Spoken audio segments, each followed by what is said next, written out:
welcome to Guitar Knobs, the guitars, gear, noise, and nonsense podcast, hosted today by these knobs. Tony Dudzik, pick Guardian.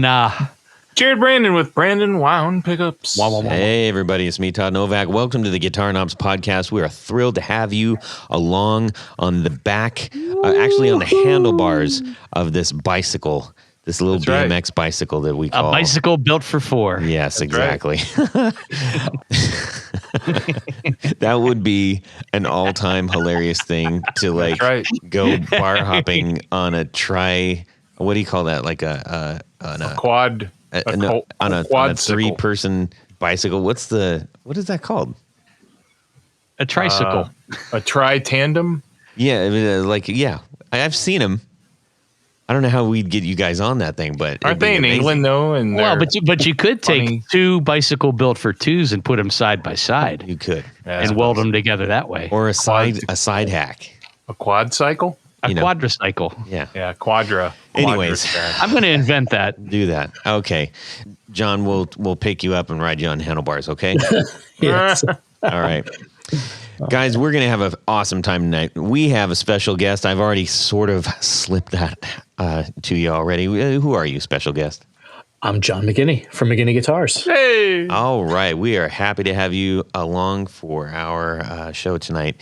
Where can people find your wares? They can find them at MaghiniGuitars.com or Instagram at Maghini Guitars. And that is MAGHINI. That is correct. Is that Italian? It is. Oh, it is. John Maghini. That's me. All right. Jared's favorite thing. Whatever he can say Italian, he loves to do that. To be perfectly honest, any foreign accent always comes out sounding Italian when Jared does it. That's right. That is true. All right. Well, let's get to this, everybody. Oh, wait, Tony. Yes. What do people do? What do we do on the show? What do people do? What do people do when they listen to us on the show? Well, right now they're tuning out. So. I hope not. They're going to miss a great show. Well, Todd, I'm glad you asked that because we like to talk about gear. Oh, yes. Not just any gear. We like to talk about boutique gear, and that'd be things like guitars and amps and pedals and pedal boards, accessories, all the righteous stuff. That's right. And we also like to do the 101 shows as well. Uh-huh. What happens there? Well, we talk about really cool things like speakers and pickups and, I don't know, wiring harnesses, necks on guitars. All kinds of stuff. And we do our best to tell everybody what we know about it. We may not be right all the time, but... if we don't know, we usually have an expert come on board and help us out. That's correct. Yeah. And speaking of expert, we're going to be doing one on pickups here pretty soon, guys. So who are we having on? Well, I'm still looking for an expert. Oh, yeah. In the meantime, until we find one, we're going to have Jared.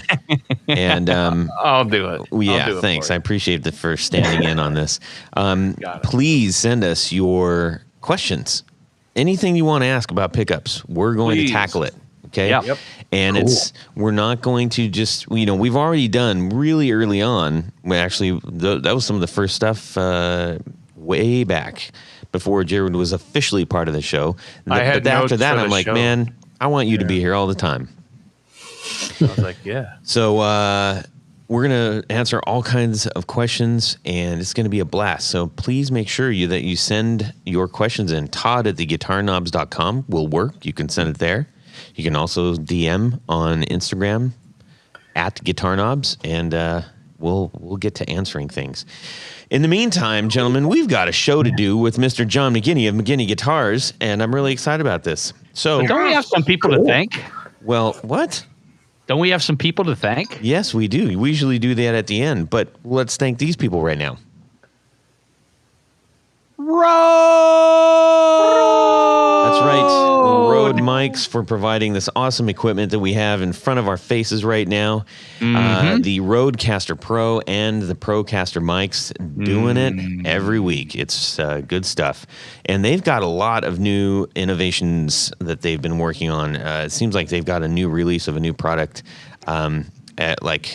all the time.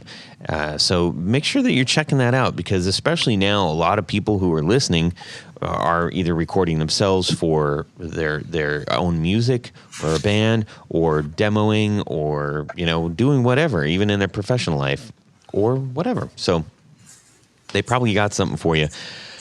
Check them out over at Rode Mics. I wanted to just do a little shout out to our friend Ron Lister, who sent us a great Would You Rather, which we're going to hear in an upcoming episode. But in the meantime, I'm going to just read off his 4 on the floor real quick.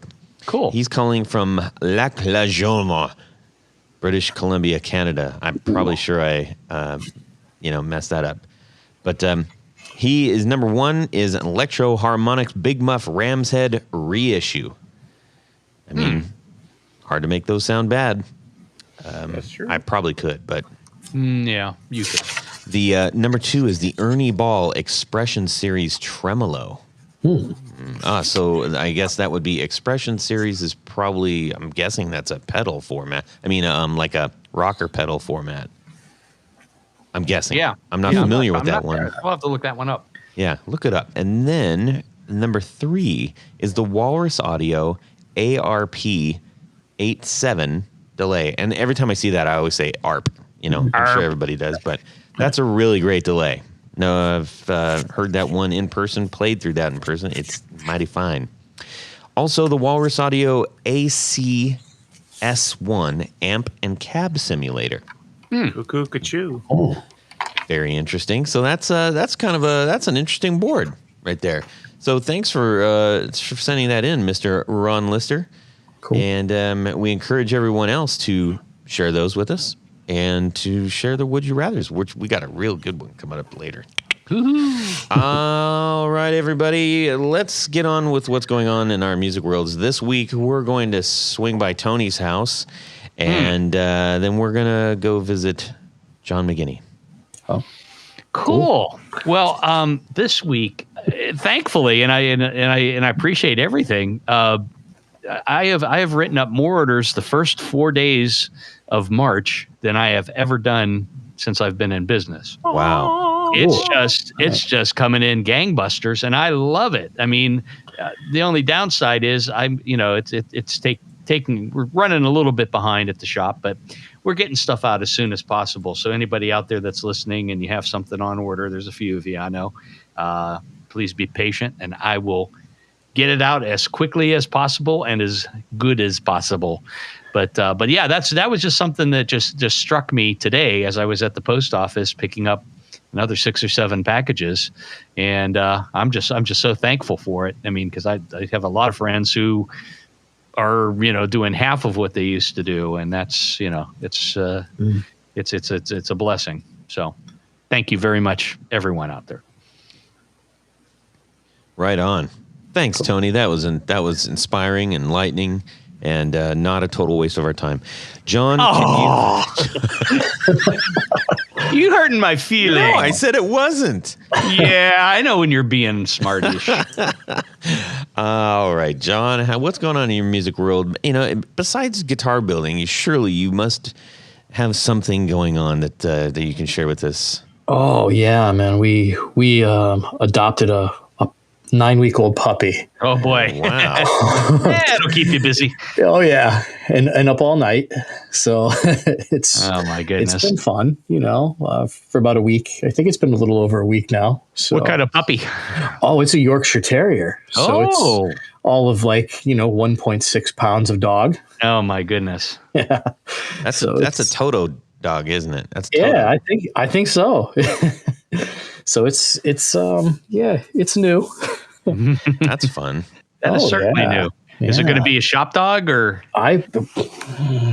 She's got to stay out from underneath all the machinery. Yeah, which, probably. Yeah, she's not really used to yet, but we'll see if we can get there at some point. Yeah, I'm sure when those dust vacuums kick in, she'll love it. Oh yeah, she could. Yeah. We could lose her in that easily. Probably. So, yeah, Or yeah, you'll find out that your bench duster is actually barking at you. yeah. That's true. That's very true. Got to lift the hood and make sure that the dog's not crawled up into a compartment before you turn the blade on. I know. So, Jeez, that went dark. Wow. Thanks, morbid Jared. Well, you see the warnings about the cats up into the car engines and the window. What are you going to do? that's true. Oh dear. That's true. Interesting. Jared, about yourself? So I talked about the Gibson SG Custom project, and that's kind of taken a different turn. I went up to good old Lay's up there, and I've talked about it a billion times. But I went up there to check out how my Martin is doing. I've got a 1969 Martin, and interesting enough, I'm sure some of you know this, and especially Tony, but when they finish those guitars, the necks weren't attached to the body. Mm-hmm. So that's how Dan's going to do that, and they've got it about ready to be sprayed. So it's really, really exciting. And I got to see the wood grain and all that kind of good stuff that I couldn't really tell before. So it was really cool to see that in progress, and I brought him up that brown, the UPS brown SG Custom, and it had a boo-boo on the neck. It was a neck repair. It was a little boo-boo. And, my thoughts were to have that thing totally redone, refinish it in like a purple sparkle and, yada, yada. And I was just elated with dreams of grandeur and really wanted all that done. And Dan's daughter works for her now, and she was in the room during the conversation. I was like, I wanted gold sparkle. She's like, gold sparkle, yeah, And Dan's like, I would just touch it up. I'm like, really? He's like, touch it up and leave it original. It'll be worth more money that way if you ever want to turn around and sell it. And I related to think about that because, to be honest, the necks on those are very small, very tiny. The nut width is like nothing. So it's kind of like a late 70s Fender Strat or Tele. There's just barely any nut length there. And it feels like a pencil. So I don't know. I think Dan's advice was the right way to go. So I said, yeah, just touch it up and make it look as good as it can, and I'll just put original parts, find some old age gold parts and put it all together. And if I don't like it, I can sell it and at least make a slight profit on it, Yeah. So that's kind of where I'm at on that. Well, I think that's smart advice. I mean, unless you are convinced and you like the way that it plays, although you haven't even this was the husk that you bought. Yeah, it was the husk. Yeah. So you don't know how it feels or anything like that at this point. I mean, it's kind of a mystery. And like I said, I know I'll make a nice profit on it if I go to sell it, and it'll be a working ready guitar too to somebody, which is attractive. And the parts really are not expensive to buy for that. Yeah. They're really easy to get. The gold harmonica bridge, that probably cost me the most at like $120. Yeah. And it was original gold one too. And a brand new one costs around the same retail from WD. So, yeah. So, that's how that's going. And you're not going to route it out for a Floyd or anything? I thought about it, but nah. And that's it, man. I mean, other than that, business isn't near as good as Tony's, but no. Yeah, well, I'm just kidding. No. I mean, I'm really in a good spot too. So it's really nice to have work right now, and I feel the same way Tony does. I'm very blessed to have things to do when I wake up the next day. It's a good feeling. Yeah. Yeah. Well, all right. Cool. That's a great story, Jared. I can't sticking wait to hear to it. more. Yeah, it's fantastic. So for me this week, I've been spending Hey, Todd, how about you? Time. I did a 1 minute wonder featuring my Sheraton 2. For them, my Epiphone Sheraton 2. And anybody not familiar with those, it's basically, it's kind of like it's like a 335 style body, but I believe it's just a little bit bigger. It's bigger. Yeah, it's a little bigger. A little bit bigger. And it's it's more substantial, but the finishing on it, it is the Cadillac treatment, it's the amount of detail that they put into it, and for the price, it's kind of stupid. I mean, it's a pretty fantastic guitar. Mm-hmm. I do suggest replacing the pickups and the electronics. I have Jared's PAFs in there, and it just sounds incredible. And we did the wiring. Jared, that's the what do you call that kind of the wiring? It's that's just harness. Called a wiring harness for the guitar. Yeah. That's exactly what it's called. No. The potentiometers. No, where it plugged in the middle. The wires from the pickup came in, and then the wires from the pickups were separate from the wires from the harness, and they plugged together. Oh yeah, they're quick connects. Thanks. Sorry about that. I honestly forgot about that. Yeah. So it's the quick connects, but let's just answer this real quick. What's a downside of a quick connect when you're talking about wiring harnesses and stuff? Well, there's just more metal and more ways for things to corrode and fail. It's like, how you have different adapters for different chords for different reasons. It's like using 10 adapters, instead of just using one adapter. Mm-hmm. I don't know. It's you're kind of going out of your way for convenience, for production. And things are better off when they're just sealed together and soldered together rather than a quick connect. Go ahead, Tony. I don't think it makes much, if any, difference. It is a lot more convenient if you do want to switch things out. Tonally, I don't really see much of it. As long as the connection is good and clean and metal to metal, where you run into problems is if things start to corrode or oxidize or get, beer or whatever poured onto them. Yeah. That's when you start having problems. But I mean, my personal preference is I'm with Jared. I like to wire things like Gibson used to. Mm-hmm. Correct. But there's I don't think there's anything wrong with the quick connects, but Yeah. I do recall the wires being, and again, I'm not an electronic expert, but the wires were remarkably thin, as I recall. And I think we put more substantial stuff in there. Again, I don't know how much that matters.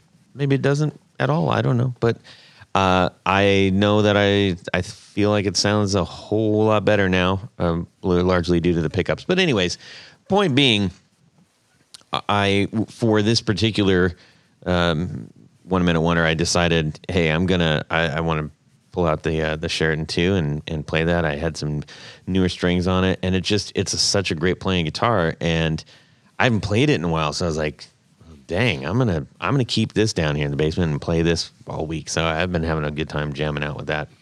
That's good. Yeah, and it's the burst, color. They make it in burst, black, and natural, but the burst is like totally the way to go on those. So. And that one has a bound guard on it. It has everything you can think of, short of a kickstand. It's on this guitar. I could put a big kickstand on it for you. If you that would be hilarious. That would actually be really, really funny to put a kickstand on a guitar. Well, Gil did it in the 60s. Yeah, they did, right? It wasn't successful. Yeah. If they all had kickstands, we wouldn't have to take stands to the shows. Yeah. Right. All right. Well, let's see what's going on with Jared. You want to do it? Come on now. How about an Italian one? How about it? Some of this. Hell. 1, 2, 1, 2, 3. 4 on the floor. Hey, Tony. Oh, yes, Todd. You know what's a real big pain in the pedal? Putting batteries in it. Well, yes, but aside from that, when you got a top-mounted jack pedal, you're trying to plug in those pancake cables, and they're not fitting. You know what I found that works fantastic for that? I have no idea. Tour Gear Designs patch cables. I've heard of these patch cables. Because the actual, like the diameter is smaller than a dime. I believe it's like just smaller than a dime. So think about that. Dimes. Instead of a quarter, you got a dime. Yeah. Right? I'd say it's smaller than a dime. It's just barely. And it feels like you only paid a handful of dimes for it. They start out at under $6 for a cable. Holy moly. Compare that. Just do some comparative shopping, everybody. These things are fantastic. They are super, super thin cables. They're flat cables. We all have them. This is one of the best guitar products that we've encountered. You can go to tourgeardesigns.com/discount/guitar knobs, and you're going to save 10% on your entire order. I say Holy entire. moly. Yes. You're telling me that I can get into these cables for a hair over $5 with this discount code? That's correct. And when you realize that, you're going to get a couple more, and then you're going to save even more money. It's a great deal. tourgeardesigns.com/discount/guitar knobs. You're going to be happy. Thank you to Tour Gear for making an awesome product. And thank you for sponsoring the 4 on the Floor. Exactly. John Maghini, we need to hear your 4 on the floor, buddy. My 4 on the floor. Are you ready for this? I'm ready for this. Good. I am too. All right. Let's get them one at a time and tell us all the delicious details about each and every one of these. All right. We'll start with my favorite of them all. It is the DoD analog delay, the FX90, the 80s model. Oh, my goodness. That one. Yeah. I remember that. It's the one that has the power supply with the 1/4-inch input jack. Of course. Yeah, it fits nowhere on your board. It's the one that's Right. Yeah. But for some reason, I still have that thing sitting there. It's just never been replaced. I don't know why I love it. It does what it's supposed to do. I'm sure there's a million other better boutique delays, but that thing just does it for me. Yeah. It's a good one. I used to have one of those. I think it was actually the first pedal I ever bought. And back then I was just doing sort of like pull them out of the bag and chain them up on the floor. I didn't have a fancy pedal board or actually many pedals, but I really liked it. And then I was a dum-dum and sold it because I was like, I need a better pedal. And I should have kept it. But when you're at the beginning stages of gear acquisition syndrome, you have to turn things over. You have to sell things off to get better things. It's just a fact of life. That's how it goes. How it goes. Yes. And I have turned lots and lots of stuff over that I wish I didn't get rid of. Number 2, classic MXR Phase 90. I've always had one in some form or another. So I don't have like a cool vintage script one right now or anything. I have had one in the past. I just have a new, orange brick, but it does it what it's supposed to do. Does the thing. It does the thing. So you prefer the 90 over the 100? I'm so simple that the one knob it's like, well, how could I go wrong with this? That's true. I can't mess this up. I'm not that tech savvy with stuff. When it comes to like playing, I plug into things that work. They do what they're supposed to do. I bypass the stuff a lot of times. I just play through the amp. But when I'm not, this is what's there. I guess like moving on to number 3 would be some form of a wah pedal, which again doesn't get used all that much, but I still feel like I have to have it there. So what's your favorite wah? My favorite wah, and I had one, and people are probably going to laugh, but it was a Morley, and it wasn't. Yeah, it was. Again, it was like probably early 90s. And the reason I got rid of it is because it squeaked so loud. I tried greasing it and everything. Yes, that's it. Yeah. And I was like doing my best Jerry Cantrell. And it's like everywhere I went with it, people were like, man, that dude's pedal is like, that's loud.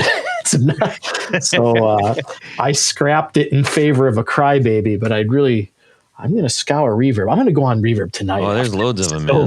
Yeah. I'm going to find one.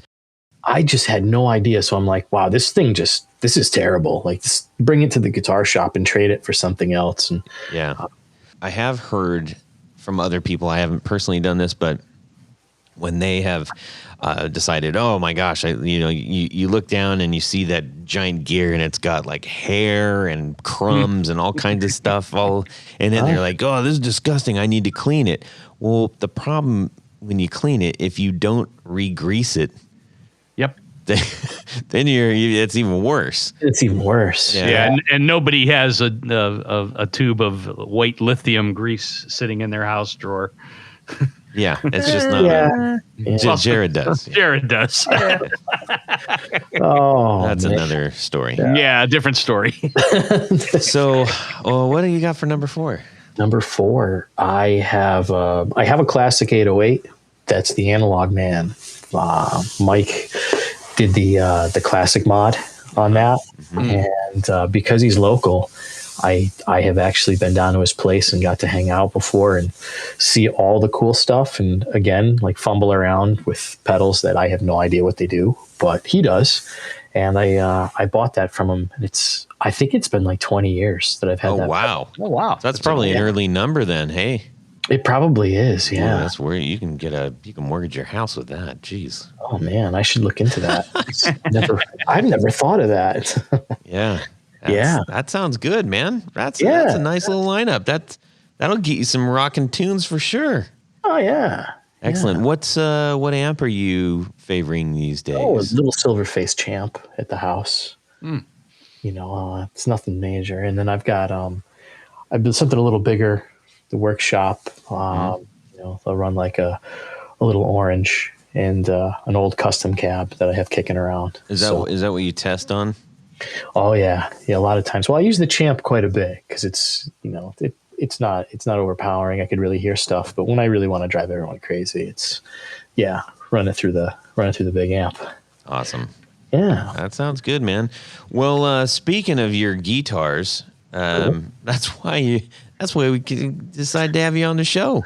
I mean, shocker. Aside from being a nice guy that we want to talk to, we want to find out your backstory on these guitars that you're making.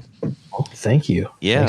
Yeah. And make sure, hey, everybody, if you haven't already done so, just hop over to Instagram and check out Maghini Guitars, MAGHINI_guitars. Cool.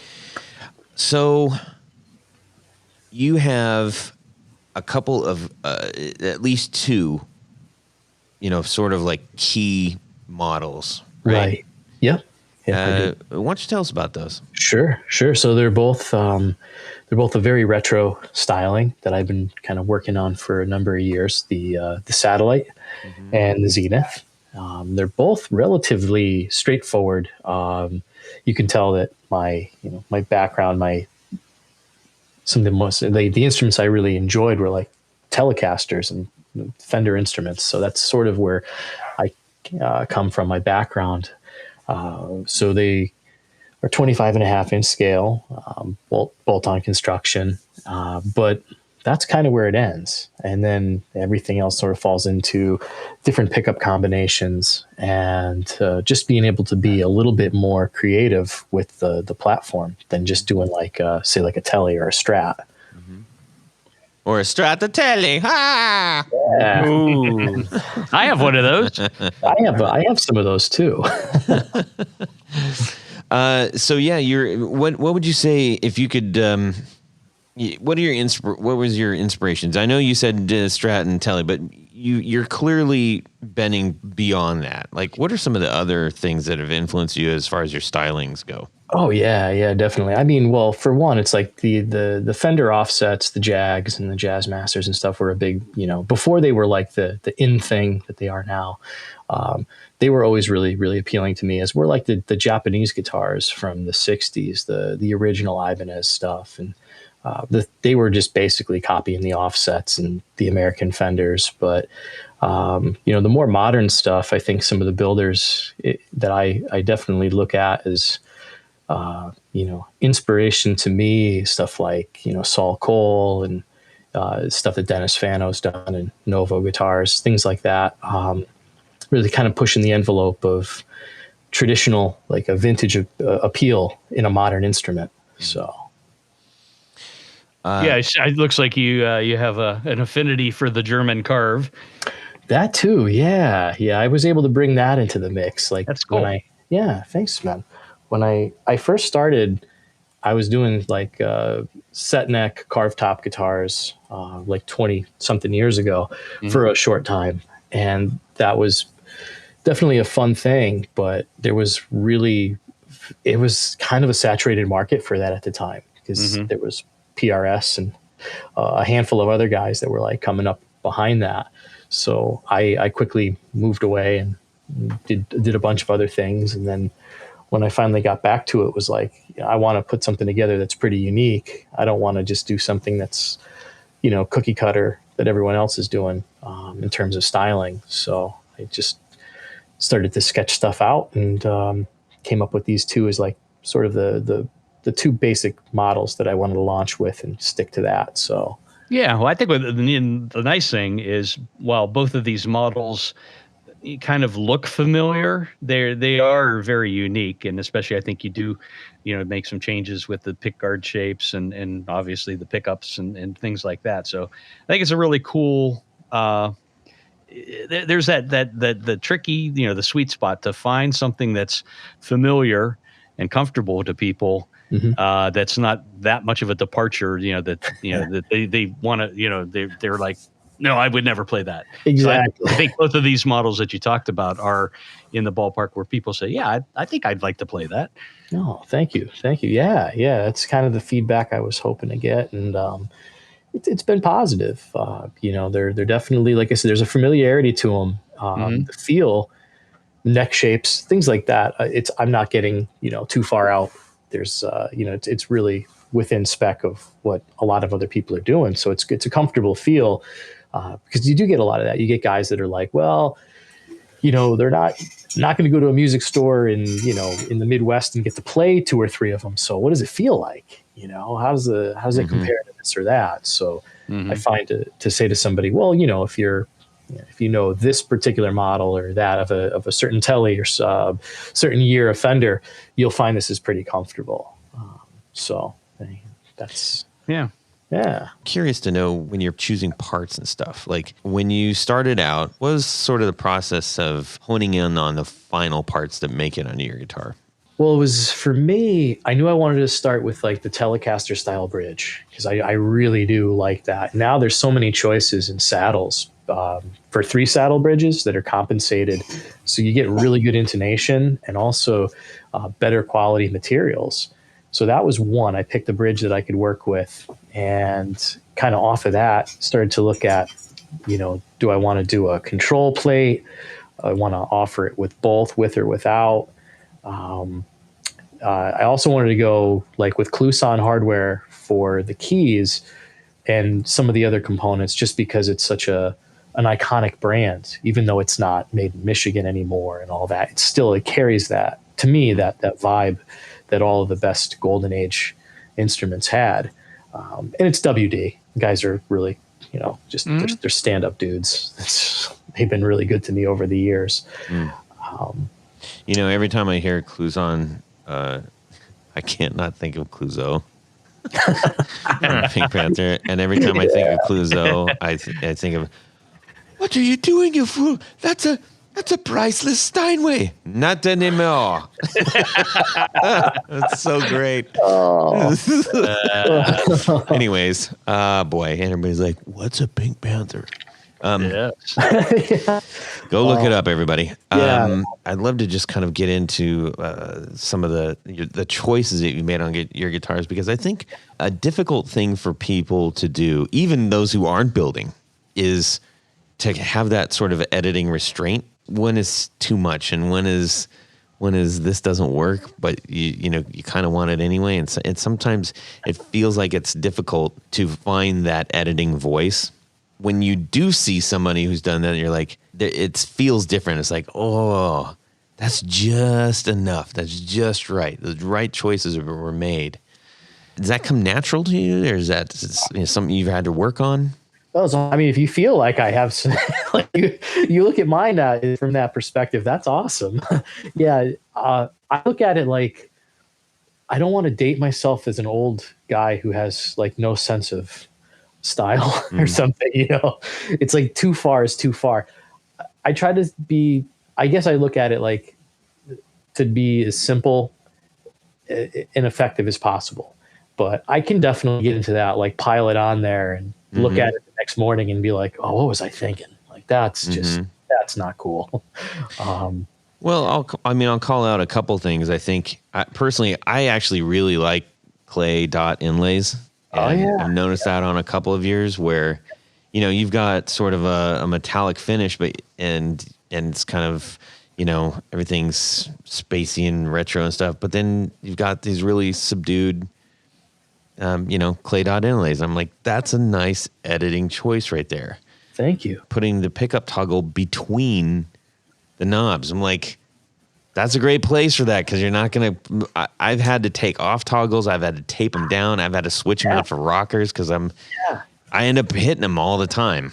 That's me. I'm like a flailing hand player. Yes, exactly. The toggle is not in the place it needs to be. It's a real drag. So, thank you. Yeah, no, that's another cue that I just sort of took from my own experience of like, where do I feel comfortable with this toggle being? And also, stylistically, it fits. It does look right. Just where it is. And also sticking to it. It's like you can take input from people, like, and obviously you guys all know, it's like everybody's an expert at everything. So if they don't like it, they're going to let you know. And I learned a long time ago, I think it was one of the guys I worked with early on was like, he stopped me one day. He's like, you can't do what everybody wants you to do because that's all you're going to do forever. You'll just be that guy. So if you make the executive decision to put that toggle there, that's where that toggle goes. And that's kind of I guess in some ways I looked at that and was like, you know what, that's pretty good advice. I think I'll go with that. Yeah, for sure. And I also noticed on the ones that have a tele control plate, you flip it so that the volume is close to the pickup and the switch is not where it typically is. Which I'm a fan of that. Yeah, I've done that with every telly that I've Thank you. Because I'm the same way. I'll just flail right into the switch and knock it out of where it's supposed to be. Absolutely. Do you let people decide, like, instead of the toggle, what if somebody wants a three-way switch, like a lever switch, like a Strat switch? Yeah. Oh, yeah. Are you open to that? Yeah, absolutely. Yeah, definitely. I'm tooled up to do it. It's just there's I think a preference on my end. I might be pushing the switchcraft toggle a little more so than a three-way in that particular model. But I don't think there's any reason I couldn't do one for somebody if they wanted it. Yeah. And pickups too. You're winding your own pickups? I am. I'm definitely not on the level I like where you're at. And I'm looking at yours. I was like on Instagram last night checking out your shop and your equipment, which it blows my mind. But no, I'm hand winding these, and I'm pretty much sticking to like single coil stuff. I have some humbuckers that I'm working on now. Like I'm not trying to get into like the PAF arena of making a clone or anything at this point in my life, but basically stuff that I dig. Like I had a couple sets of like Alnico Pole P90 pickups from Lawler. Thought they were really cool. They sort of brought that mix of Jazzmaster and P90 together. And I said, dude, I could probably, I could take a shot at doing this. And I started getting into it. And the more I wound them, the more I found that I really did like what I was getting out of it. So I kind of have just been doing as much of that as I can. Well, I myself think that's a really, really special added feature to a guitar builder when they can wind their own pickups. I mean, of course, I like to get all the business I can, whatever, I mean, that's natural. Sure. That's natural. However, I do have a lot of respect for builders such as yourself that just wants to do as much as they can in house. I think that says a lot, in my opinion. Yeah. So kudos for you for taking that on, because it's not easy to get started doing that stuff. No, it's a hurdle that I kind of got over. It's a funny thing. It's like I could build instruments, and I'm really confident in my ability to build instruments and fretwork and finishing. And then it came to the pickups, and I was really skeptical of what people were going to think of my pickups. And you do a couple of shows and you bring them out and people play them, and it was well received. So I was like, well, I'm on the right path. And well, if you have any questions about that, or you can't get a hold of the person you've been talking to, or I don't know if any's been helping you along the way, but you're always welcome to throw me an email and I can help you out. Yeah, I really appreciate it, man. And I will take you up on it. That's for sure. And then you'll probably regret offering. No, not really. I enjoy talking about it. I know we all, that's the best part of this is like, I was excited to get the invite to come do it, because this is right in my wheelhouse, man. I can nerd out on guitar stuff and the tech end of this for forever. And obviously it's been a number of years, so I'm getting pretty good at it. So one of I believe the guitar that when I first ran into your brand, I saw this guitar and I was like, holy moly, goodness, look at this thing. And it is Zenith, specifically the 1504. Yep. It's this, is it Pelham blue? It looks like a turquoisey Pelham. This thing is gorgeous. Oh, thank you. Thank you. And it looks like it's almost like a candy. Yeah. Because there's a shot that you have on Instagram, and I mean, the reflection of the knobs into it, it looks like it's translucent. Yeah. It's sitting in front of me. It's on the rack right now. And it started off, so for all intents and purposes, my background is I built a lot of electric basses, and I did that for a number of years. And it's just like more specific, the classic electric that's on my site it's a P bass for I had orders for Candy Apple Red, and I had these guys that were like, should it be sprayed over silver or gold base? So I laid out some samples, and this guitar was one of the samples, and I didn't want to spray it red. So I mixed this blue, just translucent blue and lacquer, and I shot it over it and went, oh, wow, that's really cool. It's freaking fantastic, man. That's one of the best looking guitars I've ever seen. I mean, it's beautiful. The pick guard choice was absolutely perfect. I don't know if it makes the blue better than what it is, but you really hit a home run on that. Thank you. Tony, what's that called? I call it Tiger Eye Shell. Yeah. It's kind of an orange and black and maybe even a little bit of silver mixed in with it. I think it's cool material. I've used that. I have a zebra shell, which is kind of the black and silver and white version of that, which is kind of cool. Cool. Yeah, I think that's what I purchased it as. I don't know. But even on this one, this is a great example of what we were talking about. You've got a candy sort of, what color do you have a name for this color? I think I called this something like candy turquoise, or maybe I shouldn't even make a guess at that. It's listed for sale somewhere with an actual name. You should call it Sultan something. I don't know why. That's Ocean Blue Metallic. Ocean Blue. Yeah. Thank you. I knew Ocean Blue Metallic. So you've got this Ocean Blue Metallic that literally looks like you could put your hand into the guitar.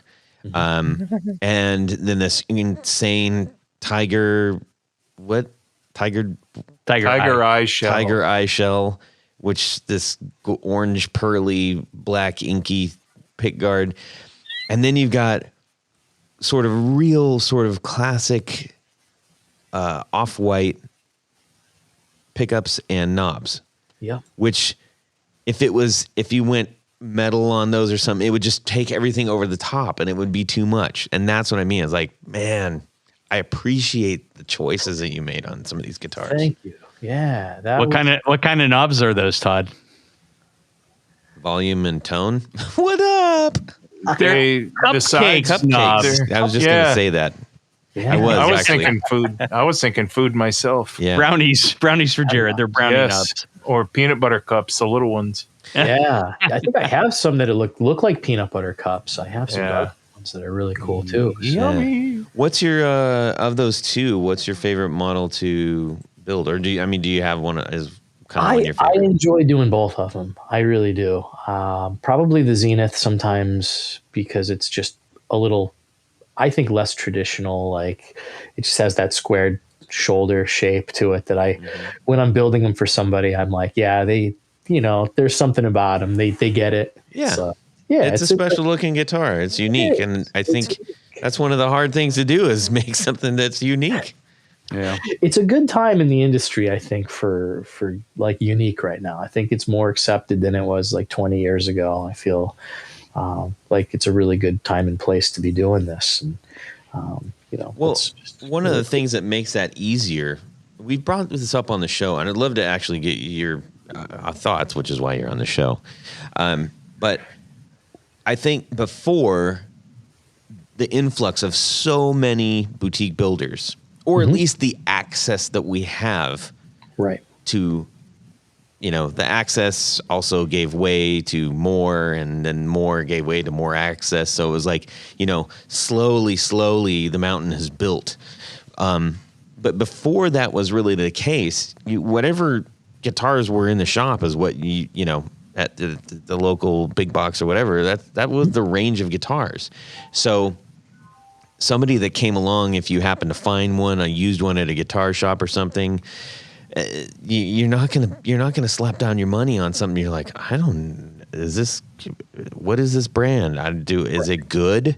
And are people gonna think I'm a dork if I'm on stage with this, crazy guitar that nobody knows who it's made by? Or, there's still sort of like weird crowd shaming of, or at least guitarists in crowd shaming of whatever you're playing. That influx of boutique builders and the accessibility has just made it like just so much more like, man, who cares? Yeah.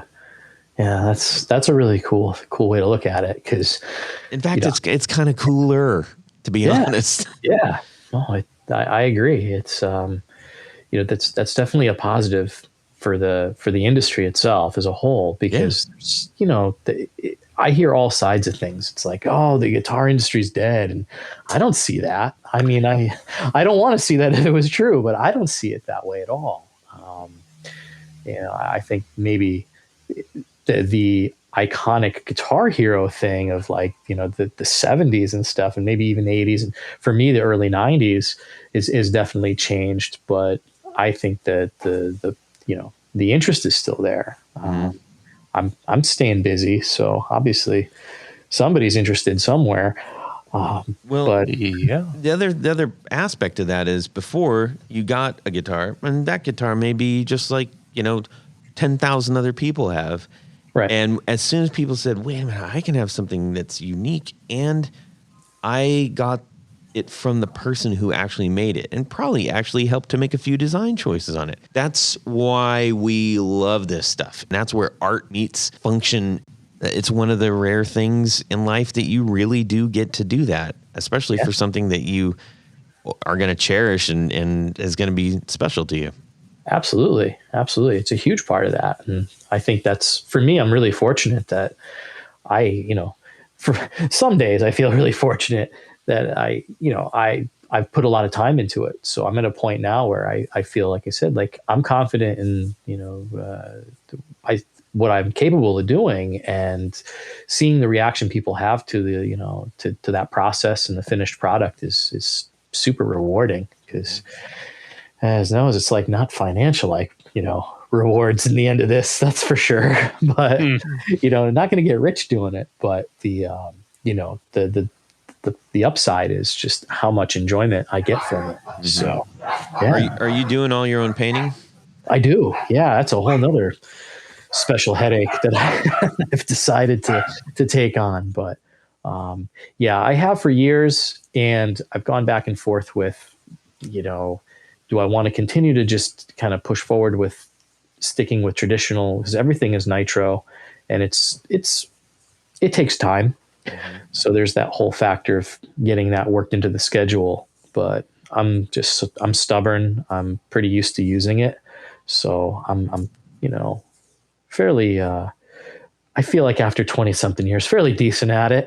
Mm-hmm. But some days it'd be nice. Well, all anybody has to do is look at that silver bass that you have up there, and I mean that should verify that. That should. There was a comparison done on that bass when the customer got it with a friend of his has another brand, and he was like, "Yeah, my finish feels slightly thinner than the Maghini," and I was like, "Yeah, well, that's Inca silver, and I don't want to tell you how." How hard it was to get that finish. I mean, it looks beautiful. Thank you. Now you're in the Northeast, right? Connecticut? Connecticut. Yeah. Yeah. How much it's kind of a setup question because we've got a couple friend builders who are, here in Ohio, Chase Gullett being one of them, who has really struggled with the weather is such a huge factor in painting and which affects your actual production schedule and everything. Do you run into those same problems? I do. I love this time of year because it's cold and dry. So as long as the booth is warm, everything flows really well. Summertime is absolutely terrible. As soon as the humidity hits, it's just soaking wet. But I've developed enough tricks that I know when it's going to be really humid, I try not to go in the booth and spray dark colors if I can help it. Put plenty of retarder in the lacquer to slow down the cure, so it'll gas off slower, and hopefully, if it gets get some of that for Jared, a little bit of blushing in it. Oh yeah, it'll disappear by tomorrow morning. So have you heard about those? The auto spray booths that you can they're actually blow up. So you could get one of those pumps, the air pump that just stay on all the time. Yeah. I imagine have you thought about doing something like that? I would probably look into something like that if I had enough paint work to justify it. So I have, what I have is I have what they would call it's an open front spray booth. I don't know if that's really that's probably not the right term for it, but it's out of now. It is now. We shoved this thing into a small room 20 years ago, and it vents out, and it's properly vented, and it's an explosion-proof fan and filtration and everything. So it's pretty old school, but it gets the job done. And I think I just taught myself to do with as little as possible when it came to the finishing, especially the equipment. Not my guns and everything. That's another story. But the actual booth, that would probably be awesome. Although I probably don't have any room to put it. That's the other thing too. It's kind of fight for space. Just always, I feel like every time I've moved to a little larger place, it's without the machinery and everything in there, it looks amazing, and I get everything in. It's oh man, it's kind of just a little bigger than the one before, and I can fill it right back up. But that's definitely something to look at. Would be a more I guess climate controlled paint area. But yeah, John, how did you get started in all this? Because you're pretty far along and you got a sophisticated setup. I've seen some pictures. We've been talking. I think we've got a good idea that you're not just hacking these things away. No, I've accumulated a lot of stuff. Kind of by chance, I suppose. I was just like a gear nerd, I was one of those kids. It was I got a guitar, and other kids are learning songs, and I'm taking my guitar apart. It's just what I'll figure out how to put it back together. Couple of trips to the music store, and my mother's yelling at me for taking whatever it was, the springs out of the trem, and I didn't know where they went back. I didn't know you had to put them all back in. Just stuff like that, where it was learning from my own mistakes, and eventually I just got this confidence. It's people build guitars. I could build a guitar, and set out to figure out how to do that. At one point I was really fortunate to get a job in a really busy shop in Connecticut. That was, a really cool experience to work, side by side with someone who'd been doing it for 30 something years at the time, and in a repair environment. So, that was a big, help along the way, but mostly just from making a lot of mistakes. I've learned a bunch from that, and, what works and what doesn't, and what I'm capable of and what I'm not capable of doing. So this is your full-time. It is. This is my full time. It's been kind of that way on and off for a bunch of years. Although this past year has been like more full-time kindergarten kitchen teacher than luthier. Sure. Yeah, that was. What was the point where you decided, yeah, this is full-time? Like, was there some magical thing that happened? No, I think at the time for me, I was working in a production cabinet shop doing kitchens and bathrooms. And the company I was working for was like, I mean, it was cool. They were really good to me, but it was kind of scary to look around and be like, I don't think I don't really want to come back tomorrow. I think this is like going to be my last week here. I'm going to have to figure out how to make it work with the guitar thing, because I really couldn't stand the thought of like any more like fruitwood stained, kitchen cabinets that needed assembly or anything else to do with that, which was fun. And it was it paid the bills, but I kind of ultimately knew I wanted to pursue this full time. I just didn't know how to make that happen. And I think one of the things everyone used to say is like, oh, the best advertisement's word of mouth. And I would look at people like, oh, yeah, we live in the woods in Connecticut. Like, what does that mean? Like, word of mouth. Like, yeah. And, years later, I kind of look back and be like, oh yeah, that's what that means. Building cabinets is one thing, a bunch of straight lines. Yeah. And no strings and no intonation and no electronics and everything. In the process of building your guitars, it seems as though everybody kind of has one thing that they're like, I was cool till I had to do this. Oh yeah. Yeah. For me, it was definitely finishing. Like, I was like pretty adamant that I had it down. Like, I read some books and I watched some Stu Mac videos. Yeah. Yeah, I'm on this. Like, I'm gonna go spray some lacquer. And my first batch of stuff I sprayed, I was like, I'm gonna do some bursts and some crazy. I just had this huge plan, and I think everything went wrong. I think immediately, like, I got an airline contaminated with oil, and everything that you could think of happened all at once. I think I also suffered the first panic attack I ever had at that point. It was like, what have I done? What have I done? I was refinishing a customer's like late 60s SG. And oh my gosh. Yeah, it was one of my early jobs. I took on, I'm like, oh yeah, I can do that. That's not a problem. And that was at the time where like that stuff was okay. Like, you could refinish, you guys were talking about earlier. It's like refinishing a full SG, and now we look at it and be like, no, you don't want to do that. It's like, it's just going to kill the value. But this one was really, really bad. It was like one of those stripped, so it looked like, I don't know, like plain walnut or something. It was just terrible. But that's Jared's favorite.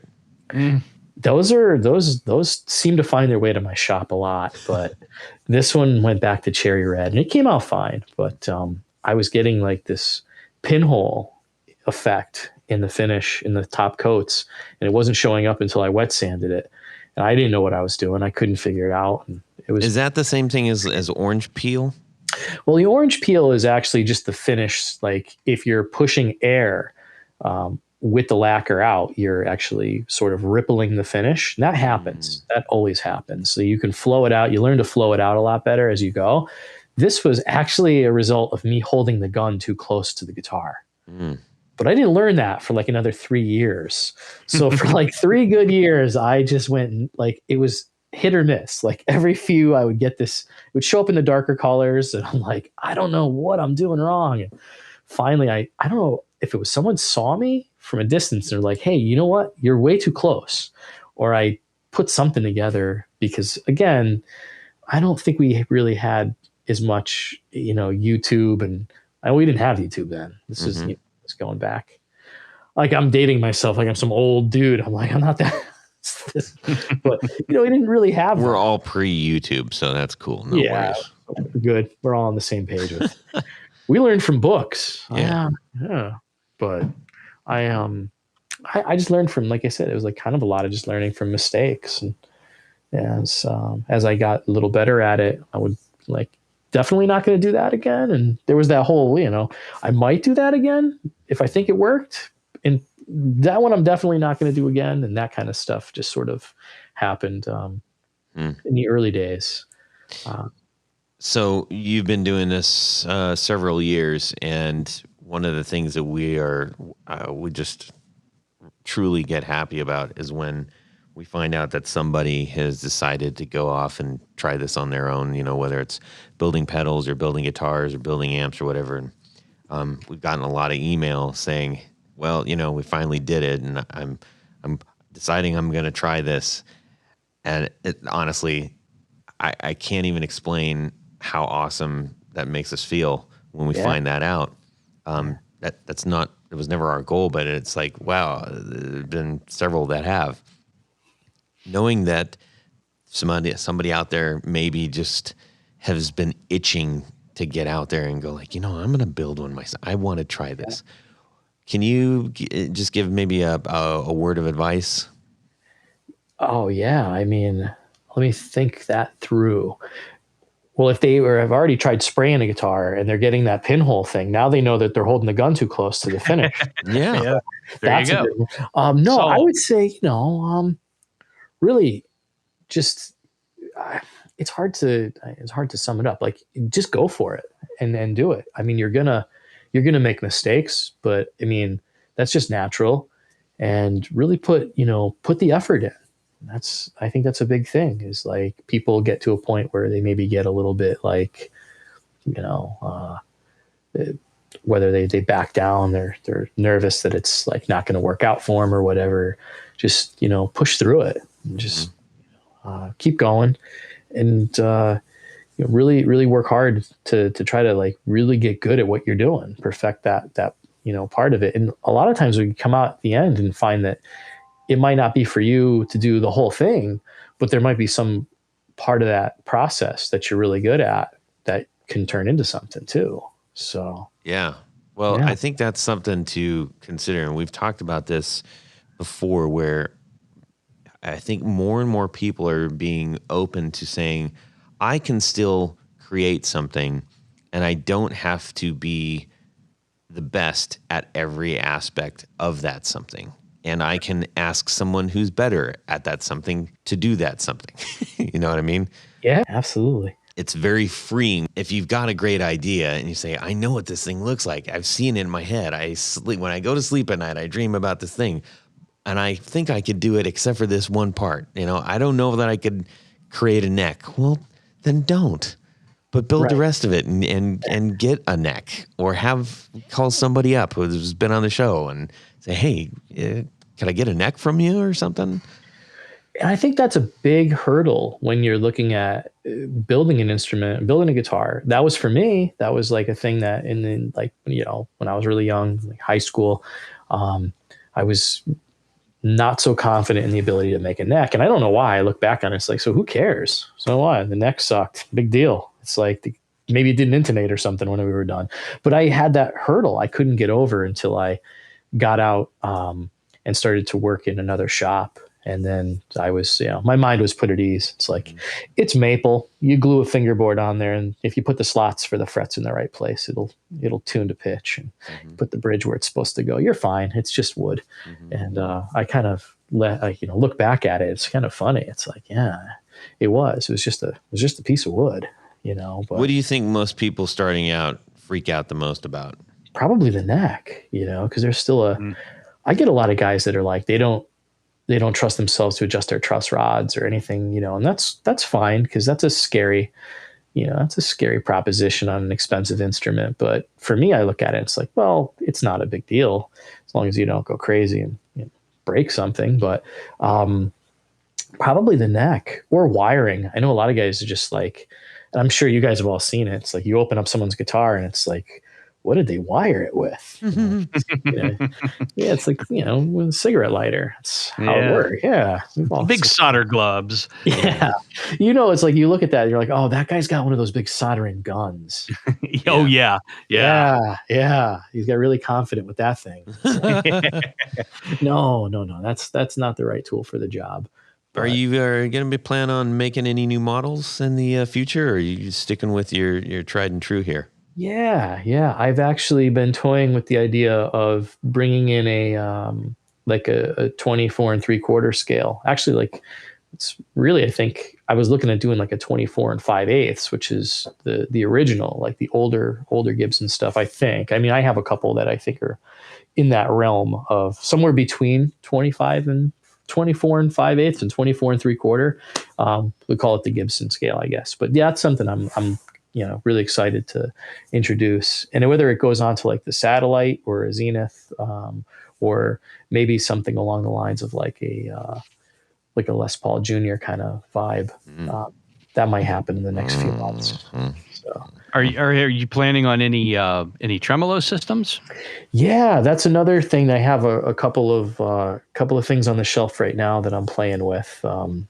That's I haven't gotten to the point where I'm ready to do like a jazz master, like quite yet. But I definitely have some ideas for them. But I have a couple orders right now for like Strat trems. Cool. So yeah. I mean, do you have a brand that you like to use, or? No, I haven't really done enough with trem stuff over the years. I've used in the past like Godot for some of the 2-point trems, which I really like the knife edge stuff. Yeah. These are probably going to get like a Kluson. And I haven't decided if I want to try the 2-post or stick with the traditional Strat style. I haven't drilled anything, so it hasn't been firmed up. But I like the vintage stuff, but I also like the adjustability of having the height of the 2-post. So that's kind of. Yeah, I think there's some purists that have to have that 6 screws vintage style. But personally, I think that the 2-post is a more adjustable and user friendly system than the more vintage style. Yeah. And I have no problem. I mean, I want to bring that whole vibe of, it's not a straight vintage instrument. It has that appeal, and that's the styling behind it. But I want the thing to function. So ultimately, I want the best functioning hardware. So probably see a 2-post. If I, when I do that model, it'll most likely be something like either a Godot. I think Kluson's making one now. I have to look at WD because I've been buying. Like I said, a lot of stuff from them.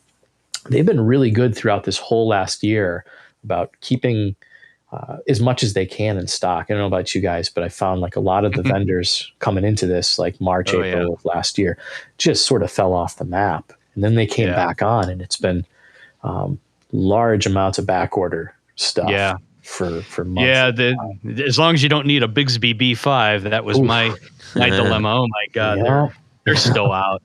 Unless you need a gold one, there's plenty of those. The gold ones are always available for some reason. I've again toyed with even doing something in the realm of like a Bigsby with the cut telly bridge would be kind of cool just to have, but I have to limit the amount of things that I want to build and put on the shelf. Right. Yeah. Well, it's been great getting to know you and learning about your guitar story here. It's always inspiring to hear where somebody started, where somebody fell into difficulty and made it out of it. And I hope that maybe there's somebody who's listening right now. You know who you are if you're listening and you're like, I just need to get pushed over the edge. Do it. Oh, there's your nudge. Go do it, man. Yeah, do it. All right. We're going to find out what's going on with our buddy Jared, probably knee-deep into a pie right now. A pie. Pie? This point of the show, I got to grab this thing out of my little pocket called Would You Rather?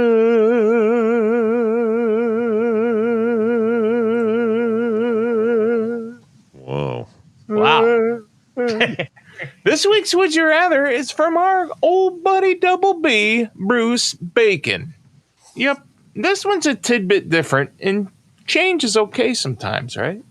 You're a guitarist in a local Pink Floyd tribute band.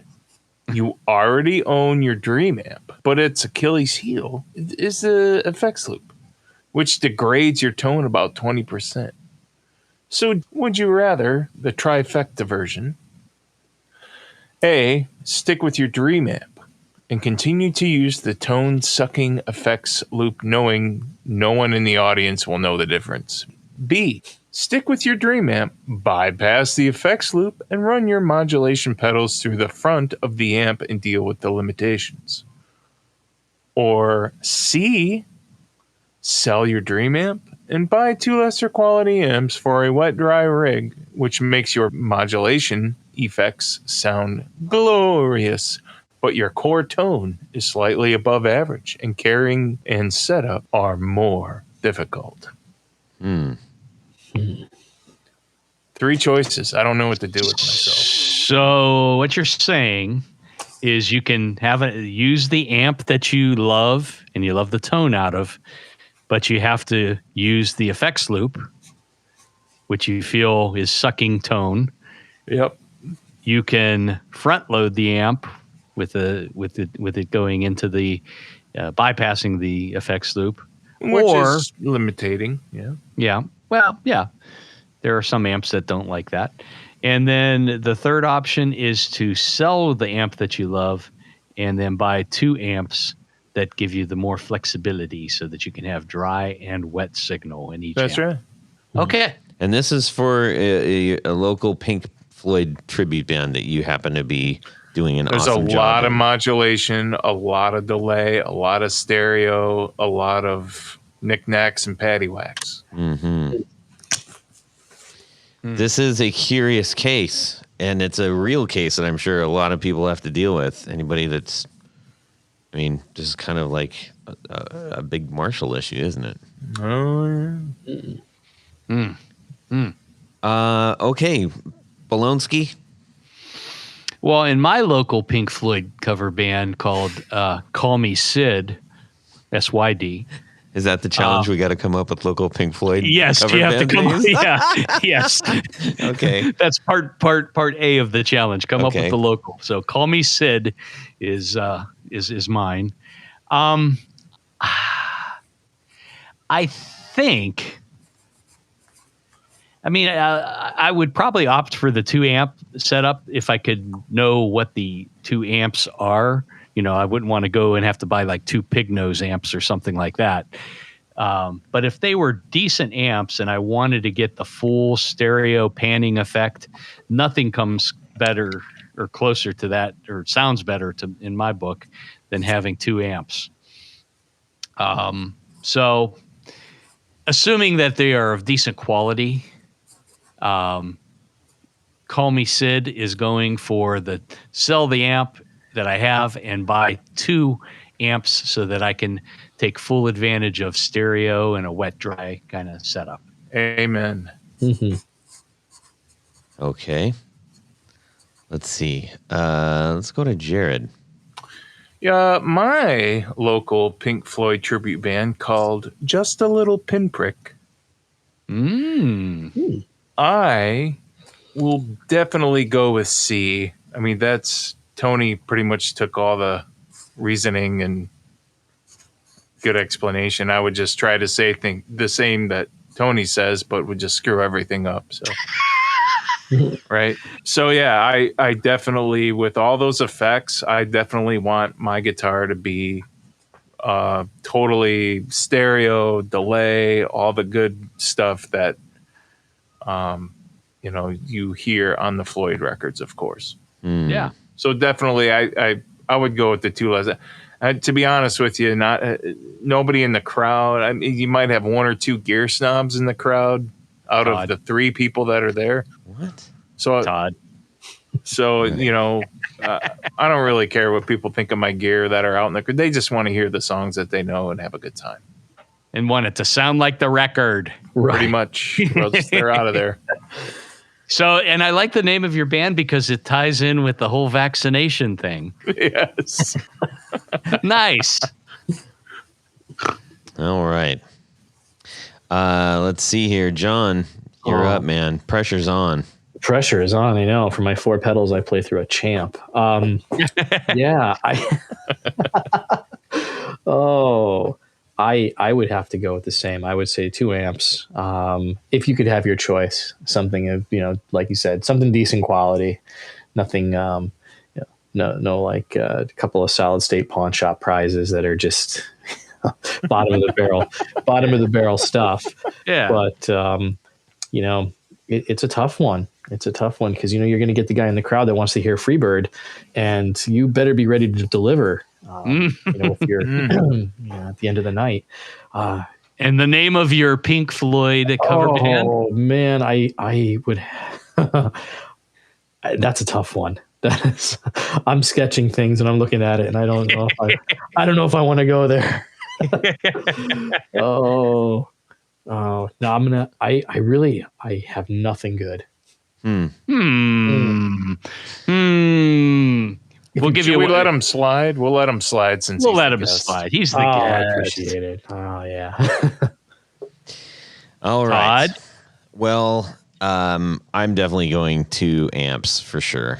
Okay. That's because I'm never been really good with the loop, the amp loop, the effects loop in the amp. And 2, I love the idea of 2 amps. I like the idea of having just a multiplied sound and not just more of one, but that variance. I think that would be.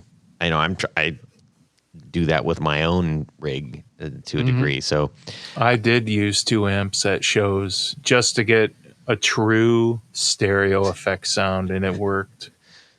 I'm proud of that. Massive orange amps.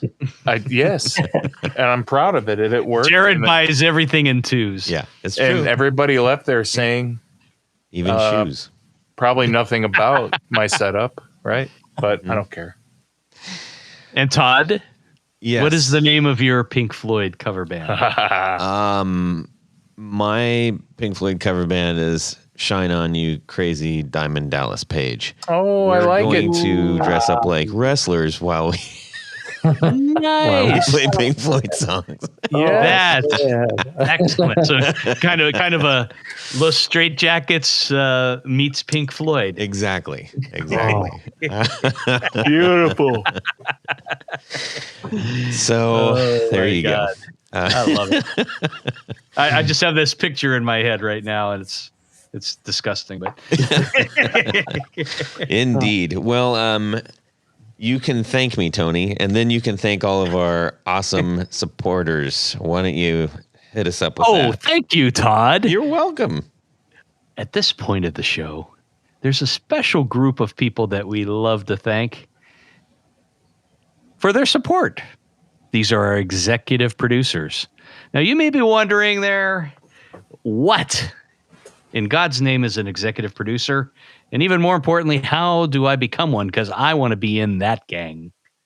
Well, it's very simple, folks. Just head over to patreon.com/theguitarknobs. And you'll find a couple of different levels in which you can participate, become a sponsor, a patron, if you will, of this very podcast. Without folks like you, we just couldn't make this happen. And we want to keep making it happen forever. One of the top levels is their executive producer level. You get a great bevy of thank you gifts, things like T-shirts and barefoot buttons and picks and stickers and keychains, all the good stuff. But you get one thing more. And Jared, what is that? You get to have your name read on the thing. Your name read on the thing. And that's what I'm going to do right now. So special thanks to these executive producers, Mr. Tom Barazin, Martin Cliff, John Daly, Chris Kearney, Darren Gregory, Doug Christ, Michael Van Zant, Ken Sayers, Brian Robison, Michael Senchuk, Stefan Lamb, Johnny Knowles, Anthony Lathrop, John Anglin, Tyler Bray, Brad Partridge, Chris Heidel, John Esterly, Doug Gann, Justin Jones, Brett Alexander, James White, Matt Hart, Liam Martin, James Pennington, Richard Kendall, Tig Harmon, John Williams, John Jackson, Jason Roush, David Rando, Douglas King, Gary Cooper, Ron Saxby, and Elad Mizrahi. Yeah, I think you nailed it that time. Yeah. You like that little at the end? Mizrahi. But wait. Huh? There's the keepers of the penthouse suite, just barely a floor above from our executive producers. These are our grand poobahs. They get a special fez to wear whilst listening to the podcast. There's gold toilets in that floor. That's right. I've never been up there, so I couldn't say for certain, but I'll take your word for it, Todd. So special thanks to these grand poobahs: Jonathan Jerusik, Corey Nigro, David Kaminga, Cody Lane, Cody Foster, Sean S. Tommy Manasco, Mark Garton, Adam Johnson, Steve Keys, Tim Nowak, and Tyler Ryans. Thank you, and thank you very much. Exactamon. And I'm just going to throw a little teaser out there. We've got a pretty big announcement for our patrons and supporters, specifically the Poobahs. But then there's going to be a trickle down effect. But more to come on that later. Okay. Is your Pink Floyd cover band going to play a special show for them? I'm working out, man. I'm getting ready for it. So John, where can people find your guitars? Where can people buy your guitars? People can buy my guitars. They can go direct to my website or check it out. I usually list stuff on Instagram that will take you to like Reverb. That's probably the place to go. Check the Reverb page often and look for updated stuff I'll put up on there as it becomes available. Is that beautiful? It's a beautiful guitar. Is that is that still for sale? Can someone buy that? Someone could buy that very guitar. Yes, they could. Jeez Louise. Somebody better go get that thing toot sweet. Cool. Tony Baloney, where can people get your stuff? If you need a special pick guard or you're making some changes, whatever, head over to pickguardian.com. Check out some of the things that I have available for online purchase. But by and large, most of what I do is custom. So shoot me an email. Let me know what you need. I will take very good care of you and give you a pick guard you're going to love. That's right. Get some of that tiger eye burl. What? Tiger eye shell. I was just going to say that. I do. I stock that. Cool. Jared, how about yourself? Well, if you're in need of new pickups that look old to match your old guitar, whatever, or you have pickups that need repaired, restored, super old pickups that are so old that you don't even know how old they are. They're just crusty and stuff. I fix those too. BrandonWildPickups.com. I'm also on Instagram, Brandon Wild Pickups. Any questions or concerns, get a hold of me any which way. And new pickups, for Pete's sakes. You make awesome new pickups. Oh yeah. I do that. Yeah. And hum canceling P90s and hum canceling Jazz Masters. Yeah. The Jazz Masters, the noiseless Jazz Masters, they do the trick. They give the guitar a little more oomph. They're a little more usable than the traditional, and yet they still hold some of the nice bell tones of the originals as well, but just more usable. So check them out. Cool. And they don't have any of this. That's right. Mm-hmm. Thanks, What Tony. about you, Todd? Well, you can shoot me an email, Todd@theguitarknobs.com. You can also DM me on Instagram @guitarknobs. I will share your message with the fellas. We That's will us. answer questions. We would love to get your would you rathers. And other than that, I just want to give a big fat thanks to John Maghini for number one, making some awesome guitars, and two, joining us on the show today. Oh, thanks for having me on, man. It's been a lot of fun. You bet, man. Cool. All right, everybody, have a great guitar weekend. Subscribe. Nice. How about some of these? Okay, let me do it. Go to the restroom, grab a drink, let the dog out, do whatever. Like, no problem. Jared usually has to do all three of those. Yep. Well, I might. We'll have to see how it goes. Yeah. I'm going to edit that, you bozo. What's your favorite pie? Oh, my favorite pie. That's tough. I'm going to have to go with lemon meringue. Lemon Which is meringue. That's very It's odd. good, especially in a pie.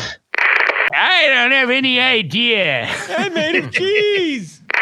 Occasionally. Occasionally and once in a while. Look it up, Tony. Do it. up in the book. Bacon. Good morning, Todd. Hey, man. Good. I can barely hear you. Are you away from the mic? Oh, what about now? Yes, Jared. That's perfect. Jared, I think you should pummel him next time you see him. Oh, he's got a few swift kicks in the nuts ready for him. Yeah. That's my little buddy. I like him a lot. He's good. He's a good man. I even said so publicly on the podcast. Tony Bolonsky. Jared. I'm not sure what's going on.